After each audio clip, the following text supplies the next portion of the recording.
कर्मचारियों के? सर, पंजाब पे कमीशन हिमाचल में भी लागू होता है। पंजाब ने उसको लेकर जो है कल ही अधिसूचना निकाली है।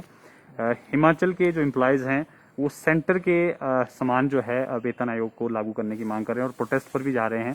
हिमाचल सरकार अभी तक स्पष्ट नहीं करी कि वो कब से देंगे कर्मचारियों को इसका फायदा। नहीं, देखिए, हिमाचल प्रदेश सरकार के पास कोई विकल्प नहीं है। आज दिन तक तो मुख्यमंत्री ये कहते रहे कि पंजाब लागू करेगा, तब हम इस बारे में फैसला लेंगे। और इन्होंने बजट भाषणों में भी ये साफ तौर पे कहा था कि इन प्रिंसिपल हम सहमत हैं कि जब भी पंजाब करेगा। अब पंजाब ने जो है घोषणा कर दी है। अब कर्मचारी संगठनों से बातचीत करके हिमाचल प्रदेश सरकार को जो है वेतन आयोग की सिफारिशें लागू करनी चाहिए। अब प्रदेश के कर्मचारी जो है इस बारे में अपनी राय रख रहे हैं। उनसे कंसल्टेशन हिमाचल प्रदेश सरकार को करनी है, लेकिन ये है कि तो सरकार को फैसला तो लागू करना ही पड़ेगा, और ये सरकार ये बताए कि ये कब लागू करेगी। और ये हिमाचल प्रदेश के कर्मचारियों को, हिमाचल प्रदेश के पेंशनरों को इसका जो है लाभ मिलना है। और पंजाब सरकार ने कहा है कि वो जो है जनवरी 2016 से एरियर्स को देगी और 1 जुलाई से इसको जो है लागू करेगी। और तो इसलिए जो एरियर्स जो देने हैं वो हिमाचल प्रदेश सरकार कर्मचारियों को एरियर्स कैसे देगी, पेंशनरों को एरियर कैसे देगी, ये अब टाल मटोल से तो बात चलेगी नहीं। ये तो कमिटेड लायबिलिटी है, ये तो देना ही पड़ेगा, ये तो दायित्व वहन करना ही पड़ेगा हिमाचल प्रदेश सरकार को। और मुझे पूरी उम्मीद है कि हिमाचल सरकार ने भी अपने सैलरी एंड पेंशन के जो हेड्स हैं उसमें ये पैसे का प्रावधान जरूर किया होगा, जो बजट के दौरान किया, तो उसमें इसकी गुंजाइश जरूर रखी होगी। तो अब हमें देखना है कि सरकार जो है इसके बारे में कब ऐलान करती है, कब कर्मचारी संगठनों से इस बारे में बातचीत करती है। और इसमें जो है कर्मचारी को 7,000 से लेके 18,000 तक जो है फ़ायदा दिखाया गया है पंजाब में, और पेंशनर्स को 3,500 से लेके 9,000 तक जो है बढ़ोतरी दिखाई गई है। तो ये सारा अब हिमाचल प्रदेश सरकार कब ऑर्डर इशू करती है, कब एरियर्स के ऑर्डर इशू करती है, ये देखना है। लेकिन हमारा ये कहना है कि सरकार के पास कोई विकल्प नहीं है।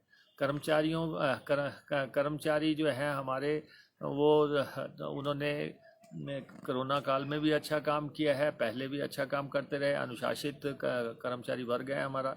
और इसलिए कुल मिला के कर्मचारियों को, पेंशनरों को जो लंबे अरसे से इंतज़ार था, उनकी भावनाओं के मुताबिक हिमाचल प्रदेश सरकार को अब इसे लागू करना चाहिए।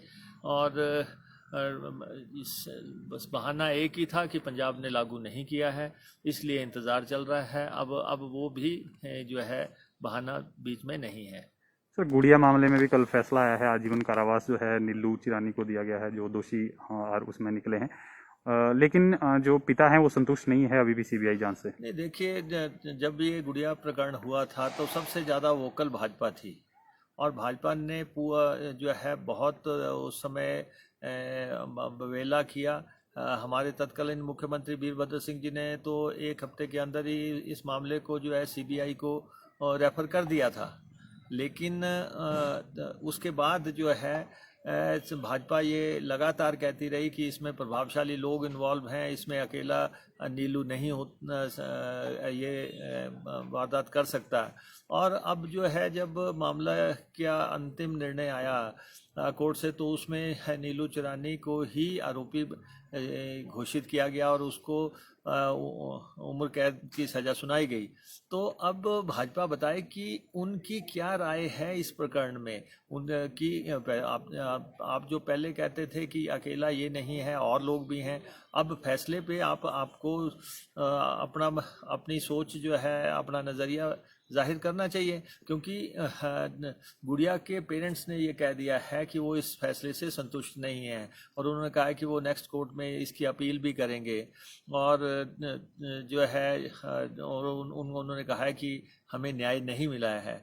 तो इसलिए अब सत्तारूढ़ भाजपा है 4 साल से, ये इसको जो है खामोशी से जो है दबाने की प्रयास कर रहे हैं। इसलिए अब अपना नज़रिया पब्लिक डोमेन में लाएं, जनता के दरबार में रखें कि जो अदालत का फैसला आया है उस पर उनको क्या कहना है, क्या वो जो है फैसले के साथ है, या कि जो गुड़िया के पेरेंट्स जो बात कर रहे हैं उसके साथ है, या जो उन्होंने उस समय बात की थी उसके साथ है।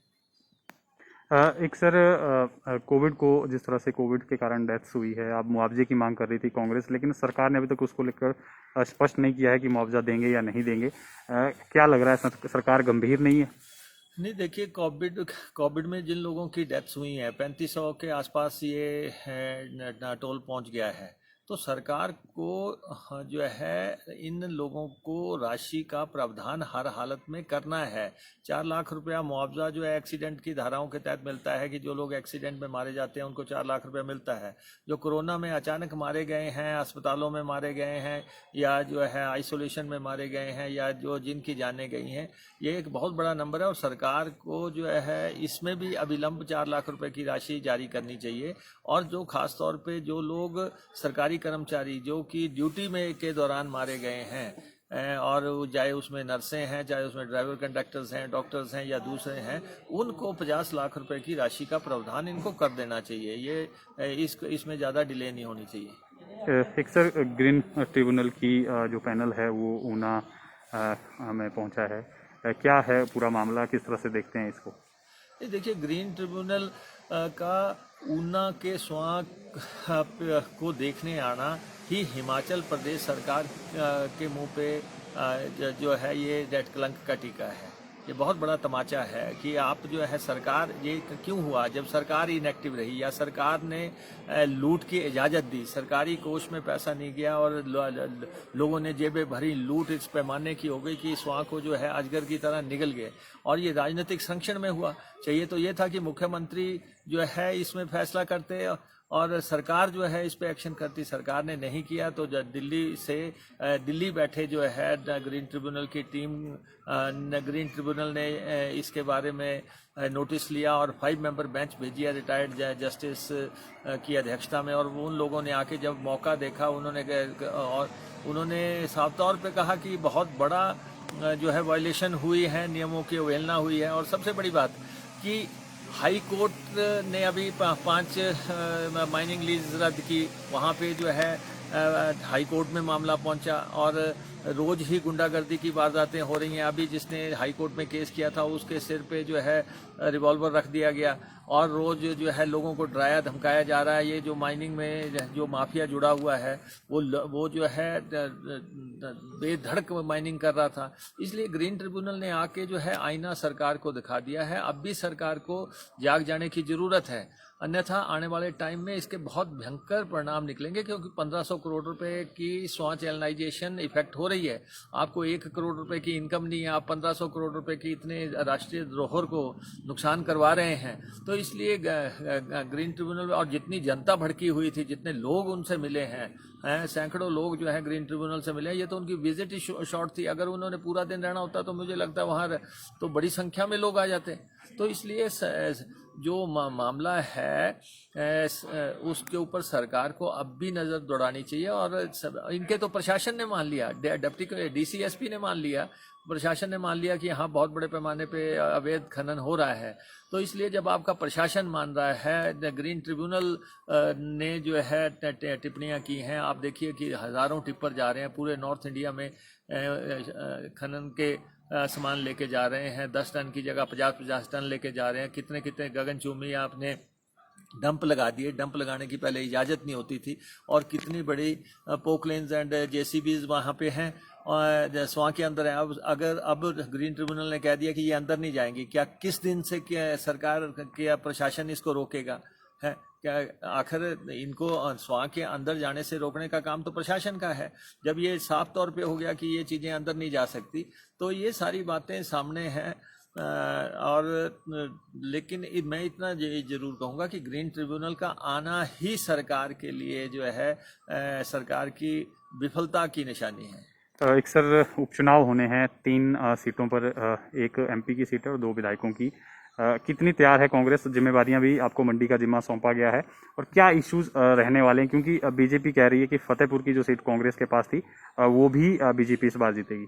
नहीं, देखिए, भाजपा के कहने से कुछ नहीं होता। भाजपा के खिलाफ भी बहुत मुद्दे हैं। इसमें महंगाई चरम पे है। किस ढंग से पेट्रोल का रेट, डीजल का रेट, गैस, उसके बाद सीमेंट एंड सरिया, आप देख रहे हैं कि क्या क्या कहाँ पे आसमान को छू रहा है। ये वो लोग हैं जो कहते थे हम सस्ता डीजल देंगे, सस्ता पेट्रोल देंगे, 35 रुपये देंगे, 30 रुपया देंगे। आज 100 रुपये के आसपास ये चीज़ें पहुँच रही हैं। तो इसलिए बाकी तेल जो है, सरसों का तेल आपके सामने 200 रुपये बोतल पहुंच गई है। दालें 100 रुपया, 110 रुपये हो गई है। तो महंगाई एक बहुत बड़ा मसला है जो इस इलेक्शन में बहुत घातक होने वाला है। दूसरा, कोविड में इनकी जो नाकामी है, 3500 डेथ्स हो गई, 3000 आत्महत्याएं हो गई, और लोगों को जो ना तो इन्होंने किसी को मुआवजा दिया, ना किसी की कोई मदद की, ना आम वर्ग की मदद की। लोग बेरोजगारी बहुत बड़ा मसला हो गया है। तो उसके बाद माफिया जिस ढंग से दंड ना रहा है, जो वायदे थे वो पूरे नहीं किए गए। नेशनल हाईवे का 65,000 करोड़ रुपए के नेशनल हाईवे बनाने की बात जो है आज दब गई है। आज ना रेल लाइन लाने की बात हो रही है, ना हवाई पट्टियां बनाने की बात हो रही है। आज तो सरकार सिर्फ जो है समय काट रही है। तो ऐसा नहीं है कि सरकार जिस ढंग से सोच रही है कि वो जो है पूरा फतेह कर लेगी। ये चुनाव जो है बहुत महत्वपूर्ण चुनाव है, और सरकार को मालूम पड़ जाएगा कि जिस ढंग से उन्होंने हिमाचल प्रदेश की जनता से व्यवहार किया है, नतीजे उसी तरह से आएंगे।